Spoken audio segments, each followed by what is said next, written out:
The sociological imagination is used a lot within introductory sociology classes and is used to define the whole scope of what sociology really is. A sociological imagination is basically a perspective of how to see society, but also how to see yourself within a society. Mills comprised the sociological imagination into two parts. First being private troubles, which are basically problems that are created or caused by an individual. The other part to the sociological imagination is public issues, where issues that are created basically by society or enforced by society, whether that be social norms, the police, government, all those kinds of things. Mills also described these two concepts as biography or private troubles and history as public issues.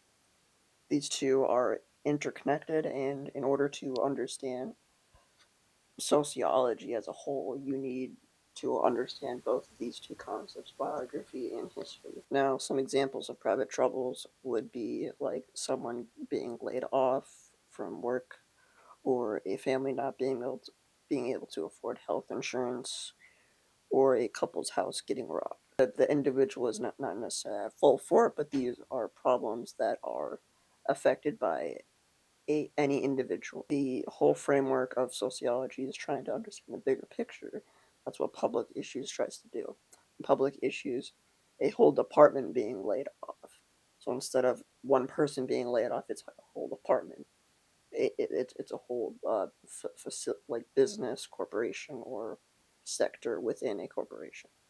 Now that is obviously a much bigger deal than just one person, so that's why it is a social or public issue. Another example would be people below the poverty line not being able to afford health insurance, which basically is a sign that there's something institutional that is happening here, not just a one individual at fault, but more so a system at play that is either a corrupt or something's obviously not right. For the last example of a couple getting robbed, within that area there could be a higher crime rate, which would automatically kind of defeat the purpose of just saying that that couple had a problem with being individually robbed. Instead, it is now a bigger problem than just the couple's issue. Within both, I gave similar examples, whether it be unemployment, financial burden, or crime.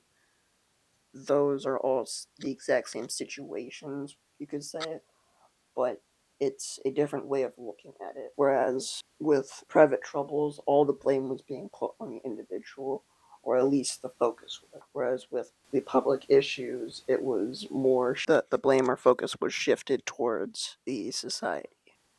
So, with that being the sociological imagination, if there's anything that I missed, or if you want me to cover more about private troubles or social issues, please let me know. I can certainly go through those more in depth, but as my channel suggests, I want to cover these topics as simply as possible in a short amount of time. That's basically my whole premise of this channel. I'd recommend not watching my first video because it is absolutely terrible. I'll probably delete it. But, yeah.